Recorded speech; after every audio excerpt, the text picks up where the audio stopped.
has expertise in an academic discipline. Pero ang pagiging disciple, it is not just about discipline, kundi ang totoong disciple, it's all about deeper devotion sa ating Panginoong Jesus. Kasi kung discipline, kaya naman ng mga tao na hindi pa totally nakakilala sa Panginoon na maging disiplinado. Pero ang true disciple ay mayroong mas malalim na debosyon sa ating Panginoon, deboto. So ang deboto hindi lamang katagana na naririnig natin as religious thing. Pero yung pagiging devotion talaga, yun yung may mas malalim ka na relasyon ng pagkakilala sa ating Panginoon. So ano ba yung, di ba, deeper devotion na gagawin natin? Reading His Word. Napakahalaga yan. Sabi ng Panginoon na kung talagang kayo ay disipulo ko, ay dapat nananahan kayo sa aking mga salita. Namumuhay kayo sa aking mga salita. Nakikinig kayo sa aking mga salita.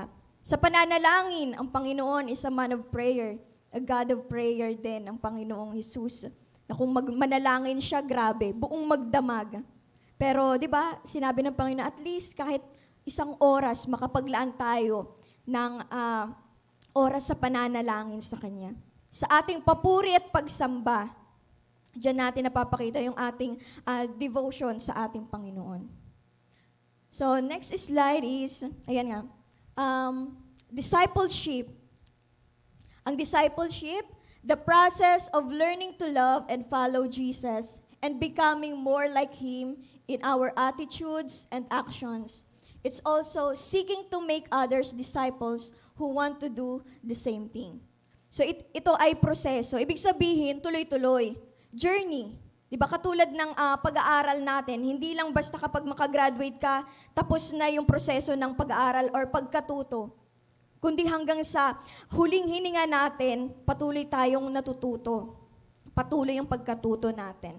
So, discipleship, ito ay proseso ng pagkatuto na magmahal, yan, umibig sa kapwa. Siyempre, unang-una sa Diyos, sa kapwa. At the same time ay sumunod sa ating Panginoong Jesus. Sumunod sa Kanyang pinag-uutos. Di ba yung final command ng ating Panginoon ay yung Great Commission. Kagaya nga ng tinalakay natin nitong mga nakaraang buwan. Yung Great Commission, nasa Matthew 28:18-20 yan. Di ba? Na all authority ay binigay na sa ating Panginoong Jesus. Kaya binigyan niya tayo ng command na go and make disciples, baptize them, teaching them. At the same time, ito yung promise ng Lord na hindi niya tayo iwan, ipababayaan man. So minsan nakakatakot isipin na mag-undergo ka ng discipleship na, alam mo yun, parang, Lord, hindi ako qualified. Unang-una, di ba, baka hindi ako qualified na maging disciple kasi pwedeng sa status ng buhay natin, Lord, ganito lang po kasi yung sitwasyon ko. Tandaan natin na majority sa mga disciple ng ating Panginoon ay hindi ganun kataas yung kanilang pinag-aralan. Mangingisda lang yung iba.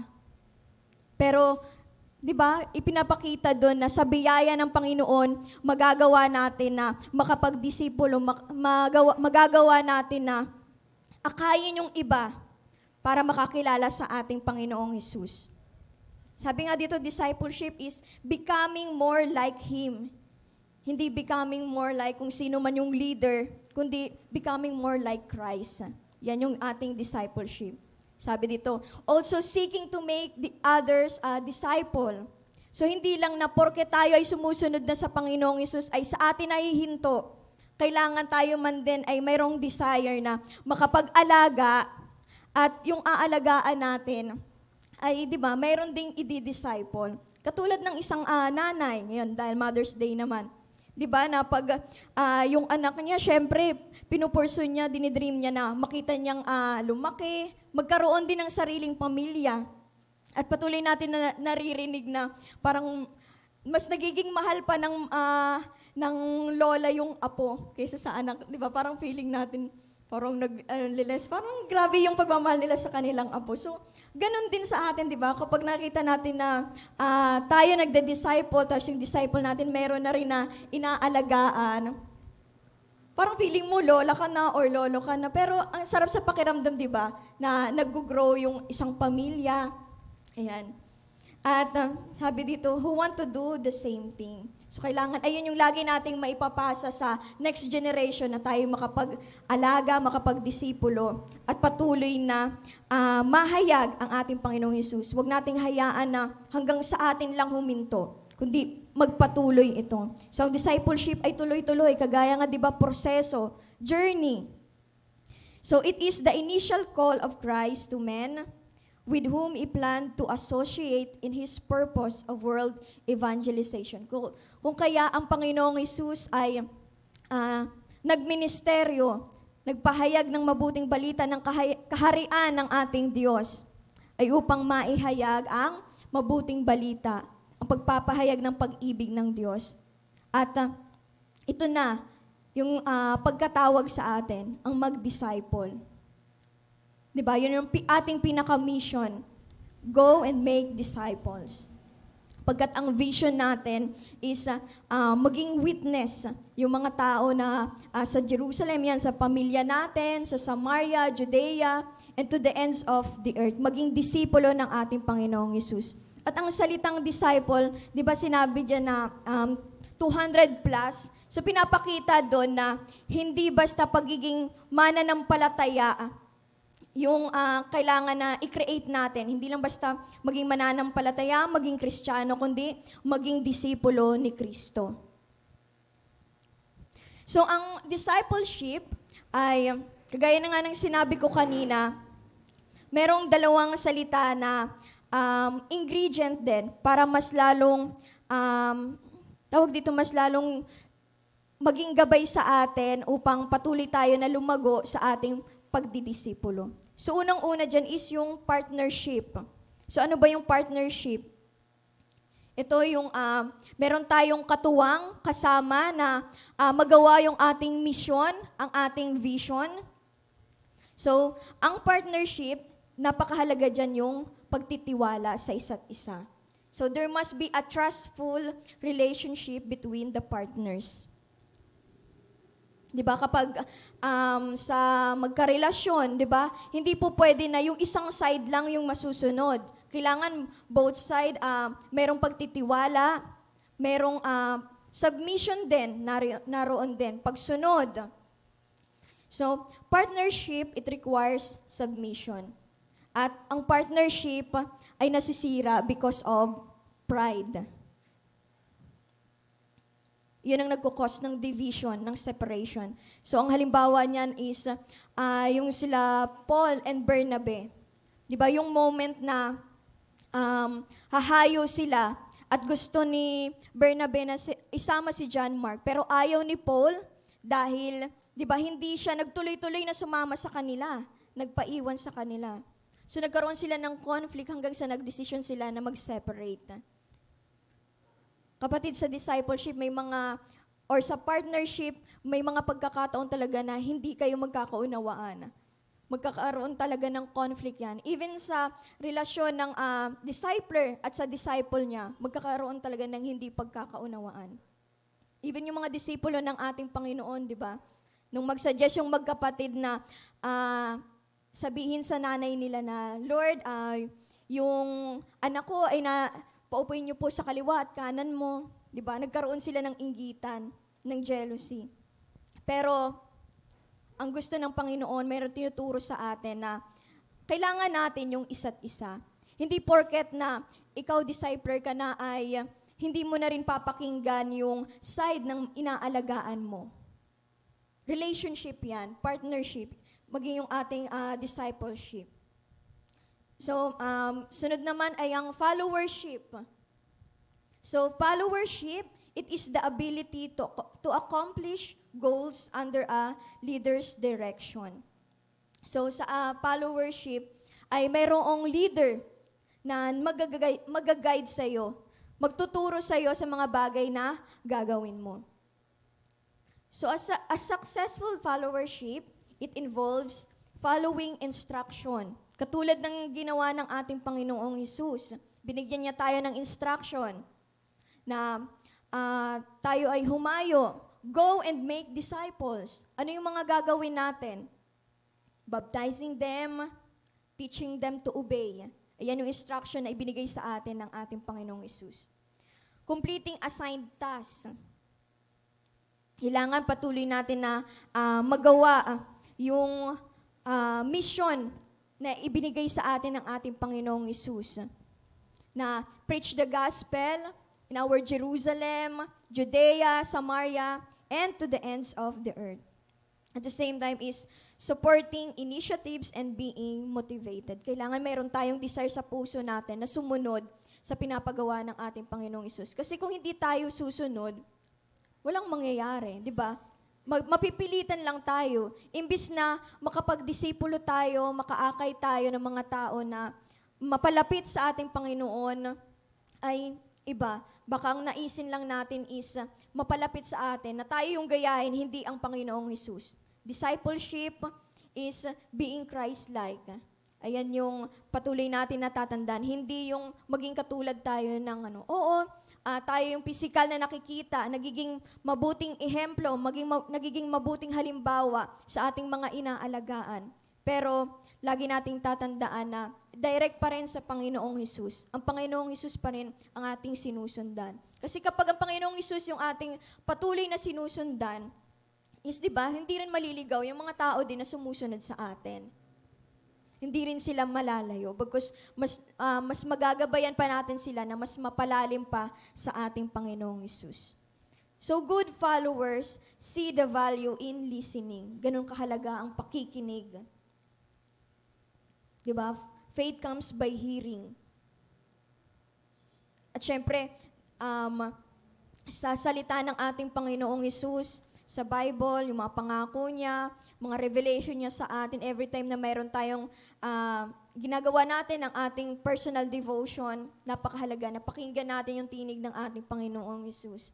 Ang tinig ng banal na Espiritu na siyang maggagabay sa atin upang mas lalong lumago sa ating pananampalataya at magawa natin yung vision, yung mission ng ating Panginoong Hesus. So, in partnership, ayan, basahin natin sa Acts 1:8 at 2 Corinto 13:13. So, sabi dito sa Acts 1:8, "But you will receive power when the Holy Spirit comes on you, and you will be my witnesses in Jerusalem and in all Judea and Samaria and to the ends of the earth." At sa 2 Corinto 13:13, "Naway sumainyong lahat ang biyaya ng ating Panginoong Hesukristo, ang pag-ibig ng Diyos at ang pakikipag-isa ng banal na Espiritu." So, sino nga ba yung ating kapartner kapag tayo ay nagdidisipulo? Kapag tayo ay humahayo? So, base sa ating binasa, ay ang ating kapartner ay ang banal na Espiritu. So, hindi tayo nag-iisa. Ang banal na Espiritu, siya yung magbibigay sa atin ng kapangyarihan. Sabi diyan, "You will receive power when the Holy Spirit comes on you." Kapatid, meron ka palang kapangyarihan. Minsan, di ba, iniisip natin na, ano ba yung power na gusto ko? Sa aming discipleship training, may mga nagsabi na, gusto ko na mag-evictus. Di ba, mag-transport, di ba? Na sa pamamagitan na iisipin ko lang kung saan ako pupunta, ay naroon ako. Gusto kong makalipad. Pero ang ibinigay sa atin na kapangyarihan ay hindi ito imahinasyon. Ito yung dakilang kapangyarihan na ibinigay sa atin, ang banal na Espiritu. So ang banal na Espiritu din ay, wag din natin na ma-misinterpret na power lang siya na parang pumasok sa atin, tapos mag-manifest, ayun na. Hindi. Lagi nating isipin ang banal na Espiritu ay Diyos. He is a divine person. Hindi lang siya basta power or influence na gagamitin natin for purpose na, Lord, gusto ko ma-receive yung Holy Spirit kasi gusto kong maging tagapagpagaling. Kapatid, natural na yon na kapag mayroon kang banal na espiritu sa iyo, susunod ang mga miracles.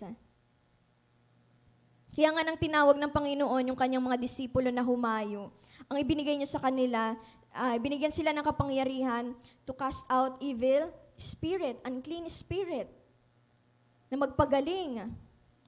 Nang humayo sila, ay binigyan niya rin sila ng kapangyarihan syempre, na mangaral. At yan sa pamamagitan ng banal na espiritu, tayo ay nakakapagpahayag ng mabuting balita ng ating Panginoong Hesus. So, a Holy Spirit or the Holy Spirit was given to us in preparation for God's great mission. So, ang banal na espiritu po ay ibinigay sa atin para ihanda tayo sa dakilang misyon ng ating Panginoong Hesus. Kaya nga 'di ba, bago magministry or magsimulang magministry ang ating Panginoong Hesus, ay 'di ba, ni-receive niya, tinanggap niya ang banal na espiritu nang siya ay baptized ni John the Baptizer. Isipin natin, bakit ganun? Diyos na siya, pero bakit kailangan niya yung banal na espiritu? Dahil ba pinapakita doon na powerless si Jesus or parang yung kapangyarihan niya ay hindi kasing level ng Ama ng banal na espiritu? Hindi po gano'n. Pinapakita doon yung kapakumbabaan ng ating Panginoong Hesus. Siyempre, di ba nagkatawang tao siya? Pinapakita na doon na bilang tao, kailangan natin ang banal na espiritu upang magawa natin yung Great Commission. Kailangan natin ang maging partner ang banal na espiritu. Kasi kung walang banal na espiritu, mahihiya tayo na ihayag yung mabuting balita. Kung ngayon pa nga lang, di ba, kahit ako din personally, may mga pagkakataon talaga na, alam mo yun, parang may desire ka or nangungusap sa'yo yung Holy Spirit na, shiran mo to. Pero nakita mo na busy-busy, may ginagawa, naglalaro. Parang nakakaya namang istorbohin to. Pero nangungusap na sa yung banal na Espiritu. Pero napakahalaga doon na wag natin yung isang tabi. Kapag nangungusap na sa atin ang banal na Espiritu, gawin natin, makinig tayo, pag-pray natin na, Lord, ano po ba yung gusto mo na gawin ko? Katulad nila Paul and Bernabe. May guidance ng Holy Spirit nang sila ay piliin ng Panginoon para humayo para sa mga hintil. 'Di ba? Sabi ng Holy Spirit doon na iset aside nyo sila, i-separate nyo si Paul and Bernabe dahil mayroon silang pinili sila para sa isang misyon para sa mga hintil. So, ganun kahalaga ang gabay ng banal na Espiritu sa ating pagdidisipulo. Kasi syempre, baka ang maturo lang natin about character lang, baka yun lang maturo natin, at pwede rin na yung kaalaman lang natin about sa Bible. Kasi yung discipleship, hindi lang siya about sa doctrine about sa theology. Kundi ito ay pamumuhay, katulad ng ating Panginoong Hesus, kasi siya yung sinusundan natin. Dati ang akala ko rin is, disipulo na ako or malalim na ako sa pananampalataya kapag kabisado ko na lahat ng istorya sa Bible. Kapag may katanungan sila kung sino itong karakter nito, kaya kong sagutin. Kala ko ganun lang yun. Pero hindi. Kasi kahit gaano karami or alam natin yung Genesis hanggang Revelation, maging yung sa dulon ng Bible, yung mga mapa doon, kahit kabisado natin yun, useless lang din kung hindi naman din natin na ipapamuhay. Ganun kahalaga, di ba? Na yung nalalaman natin, yung tunay na wisdom is yung mga bagay na nalalaman natin, is sinasagawa natin, ipinapamuhay natin. So, Holy Spirit is our senior partner. So, ganun kahalaga na siya yung gumagabay sa atin, siya yung nagtuturo sa atin, siya yung bibigay sa atin ng karunungan, ng strategy upang patuloy na turuan yung ating mga inaalagaan. He is the one who guide us and lead us. So if in our service, we honor the Holy Spirit and consistently respect His position as senior partner, we will never be prone to suffer from the contemporary malady of burnout. So ito yung ngayon din na nagiging trending din, usap-usapan din, di ba, sa social media, yung word na burnout. Na kapag Kristiyano ka na, kailangan wala sa'yo yung word na burnout. Kasi pag sinabi ng burnout, di ba, parang wala ng apoy. Yung banal na espiritu, siya ngayong nag-aalab na apoy sa puso natin, na desire sa puso natin na patuloy na magawa yung kalooban ng ating Panginoong Hesus. So kapag tayo napapagod na sa mga sitwasyon na parang nakakaramdam tayo ng discomfort, lumapit tayo sa Panginoong Hesus. Patuloy tayo na manahan sa Kanya. Sa Kanya tayo magpalakas. Makipag-fellowship tayo. Ganun kahalaga yung fellowship sa bawat isa. Kasi even yung mga leaders natin is kailangan din nila, di ba, ng pag-comfort. Kailangan din nila ng reminder. So wag nating iset aside ang kapangyarihan ng banal na espiritu sa ating buhay. Patuloy natin na kilalanin siya na, Lord, ikaw po yung gumabay sa akin, magturo sa akin. Kahit sa sitwasyon na parang meron siya pinapagawa pero parang sa atin ang hirap, magtiwala pa rin tayo, gawin pa rin natin. So, next slide is, ito yung impact ng ating pakikipag-partnership sa banal na espiritu. So, una is, multiply, disciple. So, sa Gawa 2:41, sabi dito, kaya't, yan. So, yan, makipagbukas po tayo.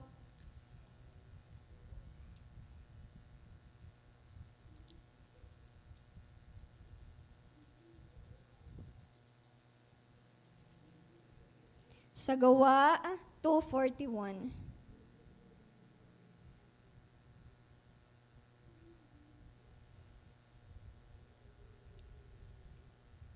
Sabi dito, Gawa 2:41, ASND, marami ang naniwala sa kanyang mensahe at nagpabautismo agad sila. Nang araw na iyon, mga 3,000 tao ang nadagdag sa mga mananampalataya.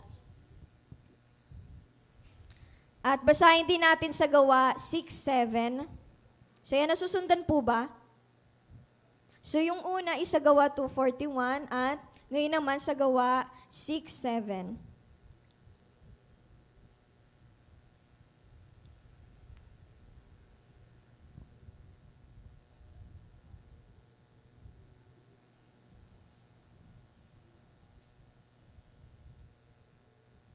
Sabi dito, kaya patuloy na kumalat ang salita ng Diyos, marami pang mga taga-Jerusalem ang naging taga-sunod ni Jesus at marami ring pare ang sumampalataya sa Kanya. So, sa ating pakikipag-partnership sa banal na espiritu, ito yung nagiging impact, nagkakaroon ng pagdami ng mananampalataya. Hindi lang basta mananampalataya, kundi mga disciple.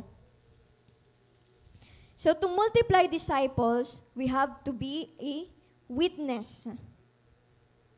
Katulad na ng ginawa, di ba, ng 120 mananampalataya or disipulo ng ating Panginoong Hesus na sa upper room, di ba, habang sila nag-worship, nandun yung pagbaba ng banal na espiritu at nagpahayag sila sa iba't ibang salita. Ayan, nag-speak in tongues. At sa mga pagkakataon na yun ay hati yung kaisipan ng mga tao. Meron na sinasabi na lasing sila, na parang wala sila sa katinuan.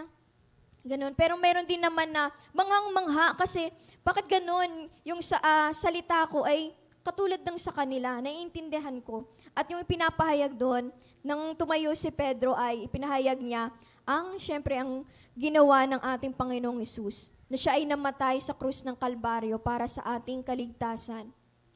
At sa mga tao na tumanggap nun, ay nagkaroon ng repentance. Sila'y nagsisi sa kanilang mga kasalanan at nagpabautismo. Sila ay nanampalataya sa sinabi ng mga alagad, syempre sa pangungusap ng banal na espiritu. Kasi kung tayo lang, kung sa galing lang natin magsalita, doon tayo babase.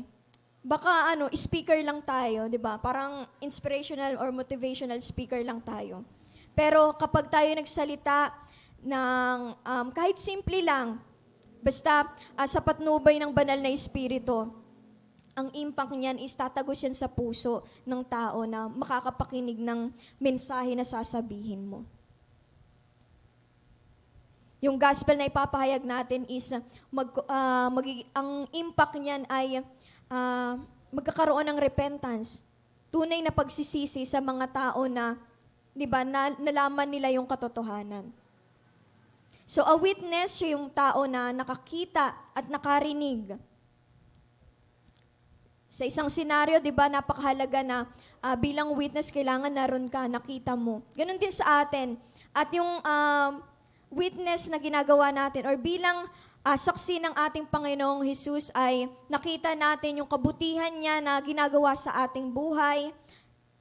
Napakinggan natin yung mga pangako niya na totoo at patuloy natin na nararanasan. Ganun kahalaga yung testimony natin. Kaya wag natin na ikahiya yung bagay na parang iniisip natin na pangit sa buhay natin. Kasi yung pangit sa buhay natin, pwede yung gamitin ng ating Panginoon upang, 'di ba, hindi lang basta makapag-inspire ng iba, kundi maging way pa na dahil nakita ko na binabago to ng Panginoong Hesus, susunod ako dito. Na kung ano yung ginagawa ng Panginoon Hesus sa buhay niya ay naniniwala ako na ganun din ang gagawin ng Diyos sa akin. Nababaguhin niya rin ako. So, napakahalaga na ibahagi natin ang mabuting balita. At the same time, is makipag-partnership tayo sa banal na espiritu. I-acknowledge natin siya as our senior partner. Yan, yung ating mission, yung ating vision, may a-align din sa puso ng ating Panginoong Hesus. So, next naman is disciple who will disciple. So, yung una is multiply, hindi lang basta believers, kundi multiply disciple. Ang ikalawa naman is disciple who will disciple.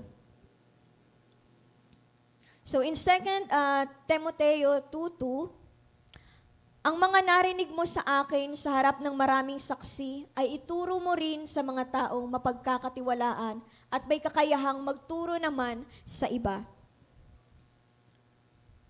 So, next din po sa verse natin ay sa Filipos 3:16-17. Ang mahalaga ay ipagpatuloy natin ang ating natutuhan, mga kapatid. Tumulad kayo sa halimbawang ipinakita ko sa inyo, pag-ukulan din ninyo ng pansin ang lahat ng sumusunod sa aming halimbawa. So, discipleship that is partnered with the Holy Spirit will lead to a disciple maker. Yan ang pagkatawag sa atin ng ating Panginoong Hesus, to be a disciple na magdi-disciple din. Kaya napakahalaga na tayo ay magtuloy-tuloy din. Magtuloy-tuloy din sa ating natutunan para yung mga bagay din na natutunan natin is may impart din natin sa ating mga aalagaan. Kaya yan, di ba, yung bilin ni Paul kay Timothy na pumili ka ng mga tao na mapagkakatiwalaan. Pumili ka ng mga tao na may kakayahan na makapagturo din sa iba. Siyempre, mangyayari yun kapag mag-undergo sila ng training. So tayo din kapag sa training is wag din nating katamaran. Kailangan nandun yung desire natin. Kasi doon tayo may equip kapag mag-undergo tayo ng training. Kasi wala namang agad na pagkatawag sa iyo is magaling ka na. Di ba katulad ng mga disipulo ng ating Panginoong Hesus, nang tinawag niya sila na maging mamalakaya ng tao, maging fishers of men, ay trinain niya sila. Almost 3 years din. Di ba? Yung training na naranasan nila. Tuloy-tuloy yun. Nakita nila kung paano namuhay ang ating Panginoong Hesus. Sa pananalangin, nakita nila na grabe manalangin Panginoong Hesus at hiniling nila na, Lord, turuan niyo po kaming manalangin. So, disciple who will disciple. Kailangan ganun din yung desire natin. Yun yung bagay na patuloy na mag-motivate sa atin na hindi lamang sa atin magtatapos, kundi sa next generation ay patuloy sila makapagdisipulo. Kaya magandang bagay din yung tinatawag na G12 eh. 'Di ba? Na pipili ka ng 12 kasi yun naman talaga yung ano ng Lord, yung strategy ng Lord para mas lalo tayong mag-multiply. Ayan. Pero syempre, may kanya-kanyang lugar din yan at sitwasyon. Kagaya sa sitwasyon natin ngayon, kung ano yung meron sa atin. Meron ka ngayon na isang dinidisciple, patuloy kang maging tapat dyan. Kasi sabi nga ng Lord, diba, na kung tapat ka man sa maliit or sa kakaunti, is mas lalo kanyang pagkakatiwalaan sa higit na malaki. So, wag natin din masyado na i-force din yung sarili natin na kailangan 12 agad, ganito, ganyan. Hindi naman po ganun. Kailangan kung ano yung, kung isa pa lang yung binibigay sa'yo ng Panginoong Hesus, maging tapat ka dyan. Pagtiyagaan mo yan. May mga pagkakataon man na medyo matigas yung ulo ng mga inaalagaan natin.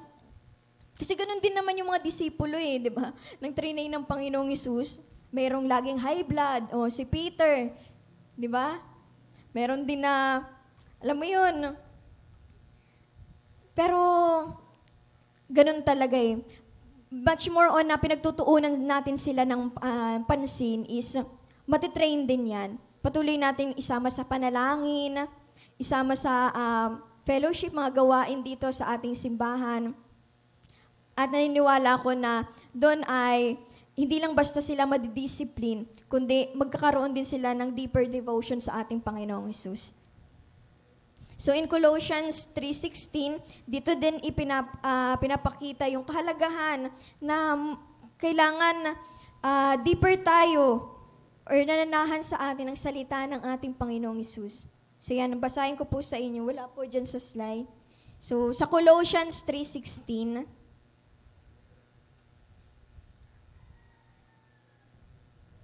so sabi dito, itanim ninyong mabuti sa mga puso nyo ang mga aral ni Kristo. Paalalahanan at turuan nyo ang isa't isa ayon sa karunungang kaloob ng Diyos. Umawit kayo ng mga salmo, himno at iba pang mga awiting espiritual na may pasasalamat sa Diyos sa mga puso ninyo. Sabi dito, itanim ninyong mabuti sa inyong mga puso ang aral ni Kristo. So kung tayo na nagdi-disciple, mga discipler, ay tumimo sa puso natin ang salita ng ating Panginoong Hesus, yun din yung bagay na may impart natin sa ating mga inaalagaan. Magagawa natin sila na mapaalalahanan. Magagawa din natin sila na gabayan. At sa pamamagitan ng banal na Espiritu, sa pakikipag-partnership natin sa banal na Espiritu, ay meron tayong karunungan, di ba, upang matrain sila. Kasi aminin man natin sa hindi, iba-ibang strategy yung ginagawa natin bawat isang dinidisciple natin Di ba? Kasi syempre titingnan natin ano ba yung character nitong isa. Syempre iba-iba sila ng character. So kanya-kanya tayo ng strategy. At ganun din, wag din natin hayaan na alam mo yun, yung nape-pressure tayo na gusto natin kasi, di ba, sabay-sabay sila na lumago, sabay-sabay sila matuto. Pero, ayun nga, kapag ganun yung ginawa natin, is, mahihirapan tayo kasi iba-iba yung level ng pagkatuto din ng mga inaalagaan natin at iba-ibang kaparaanan din yung dapat natin na gawin or pagtitrain sa kanila. So, ganun kahalaga yung pakikipag-partnership natin sa banal na Espiritu. Ang impact nito ay multiply disciple and disciple who will disciple. Dahil alam naman natin na kapag wala yung banal na Espiritu, ito, unang-una, we will never be confident that we are disciple of Christ. Kapag walang ang banal na Espiritu, is hindi tayo magiging proud na disciple ako ng Panginoong Hesus. Kasi wala sa iyong banal na Espiritu Na kapag wala sa iyong banal na Espiritu is, wala kang lakas ng loob na ipahayag din ng Panginoong Hesus. Kasi yun yung puso ng Diyos ng kaisipan ng Diyos. Kasi alam na ba nila Espiritu kung ano yung pag-iisip ng Diyos, ng mission ng Diyos para sa atin. At saka yung Holy Spirit, siya ay rin yung seal sa atin, selyo sa atin, na tayo ay disipulo, na tayo ay ligtas dahil sa ginawa ng ating Panginoong Hesus. So without the Holy Spirit, we will never give importance sa mga bagay na ginagawa ng isang mabuting disipulo. Without the Holy Spirit, we will never appreciate and acknowledge the great privilege na maging disipulo rin ng ating Panginoong Hesus.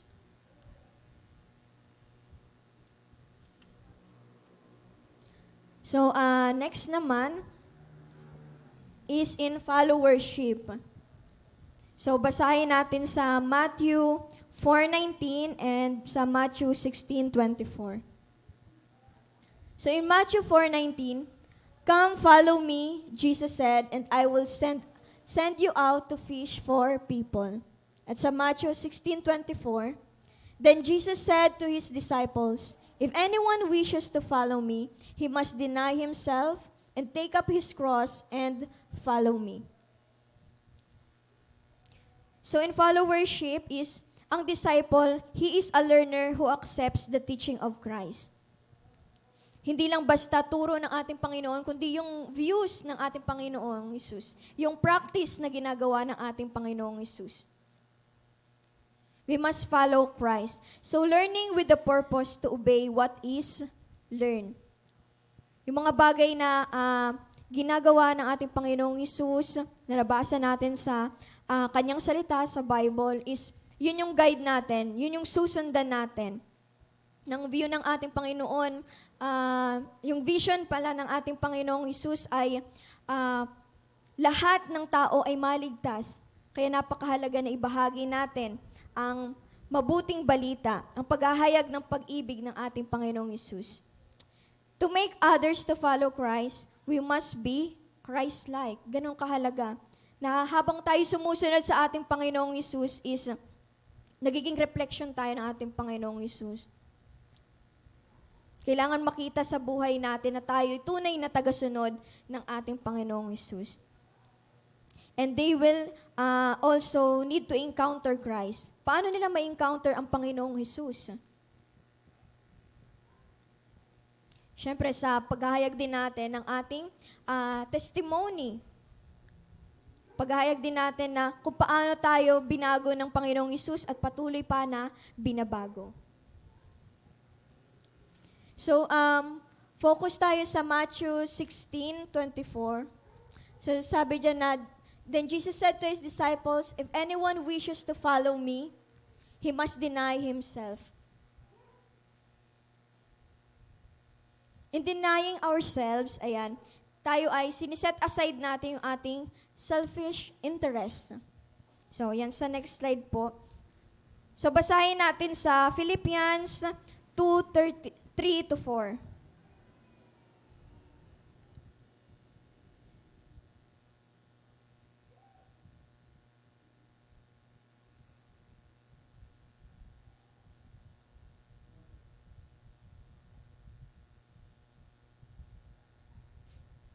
So sabi dito, Philippians 2:3-4, "Do nothing out of selfish ambition or vain conceit.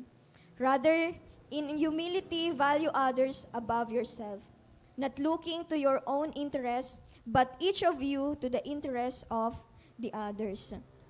So in denying ourselves sa ating patuloy na pagsunod sa ating Panginoong Hesus is yung sarili natin, nagagawa natin na magsakripisyo sa iba, lalong-lalo na sa ating mga inaalagaan. Nagagawa natin na makapaglaan ng oras para sa kanila, para turuan natin sila. At natututunan din natin na iset aside yung sarili nating comfort para din sa comfort nila. So, nagagawa natin na ganun nga, magsakripisyo, na hindi na yung sarili natin yung iniisip natin, kundi yung iba, lalong-lalo na yung mga inaalagaan natin. At yun din yung bagay na gusto rin natin na may impart din natin sa iba. So nagiging, kung ang Panginoong Hesus ay, di ba, nagiging selfless, hindi siya naging makasarili, bagkus ibinigay niya yung lahat sa atin. Ganon din sa atin, nagagawa din natin na, alam mo yun, makapaglaan ng oras, ng effort sa ating mga inaalagaan. Nagagawa natin na mabless din sila, hindi lamang sa material things, di ba? Nagagawa natin na payuhan sila, paalalahanan sila. Hindi na lang tayo nakafocus sa ating sarili. So, kundi sa ating patuloy na pagsunod sa Panginoong Hesus, nagagawa natin na yung pagdinay sa ating sarili, hindi dahil yung paraan na papabayaan natin yung ating sarili. Kundi hindi, dahil, di ba, mahal natin yung ating sarili, nagagawa din natin yun para sa iba. Nagagawa din natin na pahalagahan yung iba. So, pangalawa naman is, unang-una, di ba, deny yourself, take up your cross. So, hindi yun literal na magbubuhat din tayo ng cross katulad ng ginawa ng ating Panginoong Hesus. Hindi ganun, kundi expressing a willingness to endure whatever may come. Yun yung taking up the cross, na willing tayo na willing tayo na magtiis para sa iba. So, basahin natin sa 2 Timothy 2:10.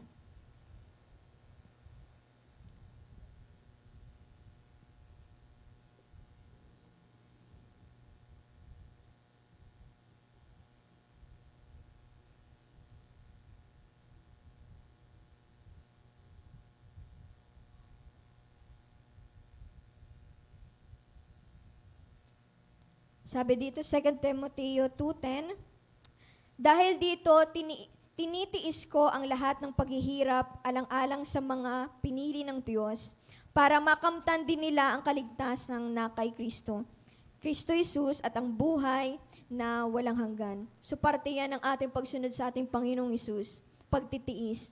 Diba? Yan ang fruit ng banal na Espiritu. Patience. Diba? So, dahil sa patuloy natin na pagsunod sa ating Panginoong Hesus ay yung bunga ng banal na Espiritu ay nanahan sa atin. Sa pag-ibig, di ba? Sa pagsunod natin sa Panginoong Hesus na express, dahil naramdaman natin yung pag-ibig ng Panginoong Hesus, ay ganun din ang magagawa natin sa iba. Nagkakaroon tayo ng joy kapag nakikita din natin na nagtatagumpay din ang iba. Kasi yun yung naranasan natin sa Panginoong Hesus, na ang gusto niya ay pagpalain ka, ang gusto niya ay patuloy na maging matagumpay ka. Hindi lang basta paghihirap. So ganun din sa ating pagdi-disciple is, bukod sa pagtitiis is, nandun din yung kagalakan kapag nakikita natin na lumalago yung mga inaalagaan natin, lumalago yung mga tinuturuan natin. Lumalago yung mga taon nakarinig ng mabuting balita ng ating Panginoong Hesus.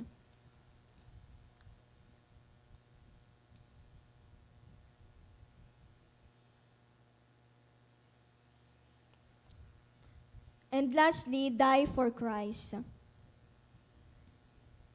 So basahin natin sa Galatians 2:20.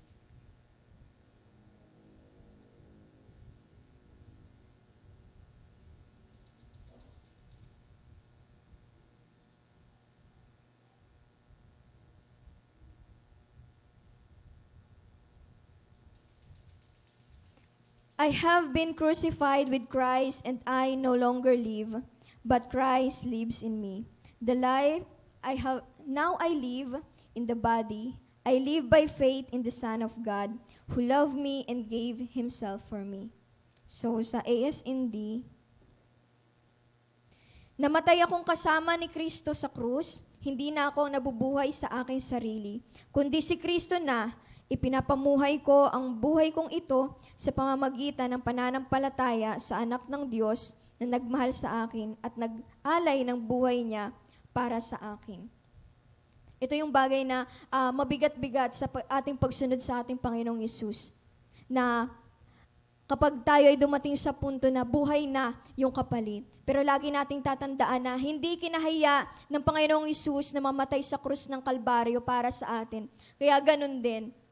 Kaya ngayon, kapag kunyari dumating tayo sa punto na ganun, tututukan ka ng baril at sabihin sa'yo, deny mo si Jesus. Ano kaya yung magiging response mo?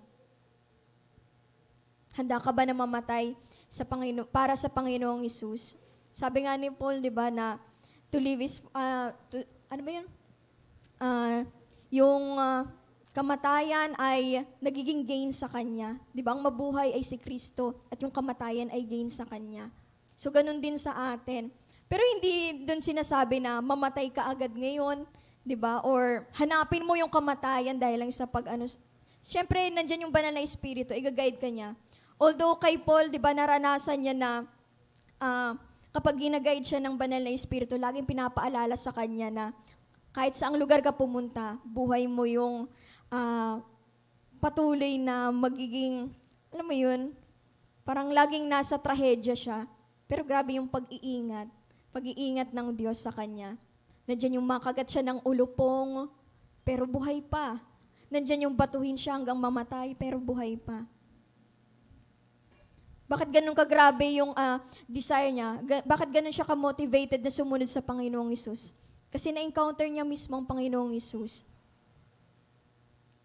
Dahil patuloy siya na nakikinig sa banal na espiritu. At dahil doon, na-train niya rin sila Timothy at iba pa. So sa ating patuloy na pagsunod sa ating Panginoong Hesus, sa discipleship is nandun yung deeper talaga. Tandaan natin yung deeper devotion sa Panginoong Hesus. Hindi lang sa dami ng mga nalalaman natin, natututunan natin, or hindi rin sa dami ng, alam mo yun, malilid natin sa Panginoong Hesus. Kasi ang Lord hindi after sa dami. Kasi pwedeng ang dami-dami natin na maturuan or madami na sinasabi natin na sumusunod sa atin or nagiging disciple natin. Pero kung sila man din, yung mga inaalagaan natin na hindi rin magawang maging makapag-disipulo, baka sa atin parang alam mo yun, hindi pure yung puso natin or hindi tayo tunay nga na disipulo ng Panginoong Hesus. Kasi patuloy yan na magpo-flow sa iba. Kung tayo ay tunay na sumusunod sa Panginoong Hesus, maglilid yan or ang magiging impact niyan is yung inaalagaan natin ay makakapag-disipulo din, makakapag-lead din ng tao sa Panginoong Hesus. So everything we do for Christ will never be in vain. Sa ating patuloy na pagsunod, hindi lahat yun masasayang, lahat ng pagpapagal natin. Yung luha na ginagawa natin every time, di ba, nakikita natin na nasasaktan yung inaalagaan natin, parang feeling natin, hindi natin alam kung anong klaseng pag-comfort yung gagawin natin sa kanila. Hindi masasayang yon yung luha na yon. Hindi masasayang yung lahat ng effort na ginagawa natin para sa Panginoong Hesus. So for our conclusion, the goal of discipleship is to raise up disciples to whom multitude will follow. So ito yung bagay na napakinggan ko kay Bishop Oriel sa G12. So, ayan, sabi dito na ang goal ng discipleship is to raise up disciple to whom multitude will follow. Kaya 12 lang yung pinili ng Panginoong Hesus dahil gagamitin niya yon. Diba? Dahil sa 12 ngayon, bilyon-bilyon na yung disipulo ng ating Panginoong Hesus. Nagpapatuloy yan. Dahil sa kanila mismo is hindi huminto yung didisipulo. Kaya dapat ganun din yung gawin natin.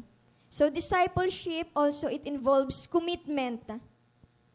Yan, tandaan natin yan.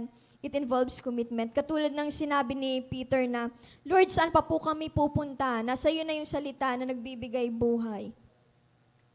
Huwag tayong tumulad sa ibang disipulo na dahil nakarinig ng mabigat na, alam mo yung mensahe, mabigat na aral ay tumalikod. Alam natin yan sa John 6:66, di ba? Na marami yung tumalikod sa Panginoong Hesus. Ang nakalagay doon, mga alagad niya. Marahil nandun yung 72 na sinent ng Lord by pair. Pero sinabi ng Lord, at ito rin yung tanong sa atin, na kayo din ba, tatalikuran nyo rin ba ako? Kapag kayo ba nakarinig ng mabigat na aral or pangangaral mismo sa Panginoong Hesus is tayo ba ay lalayo sa Kanya? So, kailangan din yung commitment, kailangan yung puso natin ay, alam mo yun, merong desire talaga na sumunod sa ating Panginoong Hesus. God is looking for men and women of quality, for whom there is no turning back. Ayan yung tinitingnan ng ating Panginoong Hesus. Na sa pagsunod mo sa Kanya, ang patuloy niya tinitingnan na hanggang sa huli, susunod ka. Na hindi ka lalayo o makakaranas ka ng pagkabigo, madadapa ka, iiyak ka, mapipighati ka. Kasi yan naman yung naranasan niya eh. So kapag sumusunod sa Kanya, ganun din ang mararanasan mo. At wag natin ding itong itago sa next generation na tuturuan natin. Hindi dahil sa tinatakot natin sila na ang pagsunod sa Panginoong Hesus ay puros paghihirap. Hindi rin. Naranasan din natin na magalaka dahil sa tagumpay din na patuloy na binibigay sa atin ng Diyos. So discipleship is a whole time and a whole life job. Ulitin ko, discipleship is a whole time and a whole life job. Lahat ng oras natin is magkaroon tayo ng desire na meron tayong maturuan, meron tayong mailid sa ating Panginoong Hesus. So God revealed purpose is to produce disciple who will reflect the perfect humanity of His Son in both personal life and Christian service. So yun din ang purpose ng ating buhay na tayo'y maging kagamit-gamit sa Great Commission sa vision ng ating Panginoong Hesus. At ito yung higit na kailangan sa ating simbahan ngayon. Hindi naman sa parang tawag dito, yung ito lang yung puros pag-aralan natin, kundi ito dapat yung maging standard na may tinuturo natin sa ating simbahan na hindi lang sila manatili na churchgoers, yung mga nai-invite natin dito, yung mga tao na pumapasok dito, hindi lang sila manatili na churchgoers, kundi napakahalaga na matrain natin sila na maging disciple at patuloy na sumunod sa ating Panginoong Hesus. So, the church today, ito, is in need of leaders and shepherds. At tayo yun, kapatid, who understand the true call of Christian discipleship and have the ability to teach and instruct God's people. So, ngayon, kailangan tayo ng, dito sa community natin, di ba, ang vision natin ay maging community na kung saan ay, alam mo yun, tayong maging mabuting halimbawa mabuting halimbawa na disipulo ng ating Panginoong Hesus dito sa community at sa ibang lugar. At kailangan, kapag tinanong ka kung ano ba yung discipleship is, hindi mo lang masabi na ito ay training ng isang pagdidisipulo, kundi ang discipleship is yung mayroong kang vision or mission na ihayag ang mabuting balita ng Panginoong Hesus at gawing disipulo yung mga tao na tatanggap sa Kanya at hindi lamang sila manatiling mananampalataya or tatawaging Kristiyano, kundi disipulo ng ating Panginoong Hesus. At tayo ay may kakayanan sa kapangyarihan ng banal na Espiritu. Binigyan tayo ng karunungan, ng kakayanan upang magturo din at gabayan din ang iba. So ngayon, patuloy na i-desire natin na, Lord, ngayon hindi na lang po ako isang Kristiyano or isang believers, kundi ako ay disipulo mo. So, ayan, patuloy tayo na mag-desire pa na patuloy na maibahagi ang Panginoong Hesus sa iba. So, ayun lamang po at patuloy na madakila ang Diyos sa ating mga buhay. So muli, Happy Mother's Day din po sa ating mga kananayan.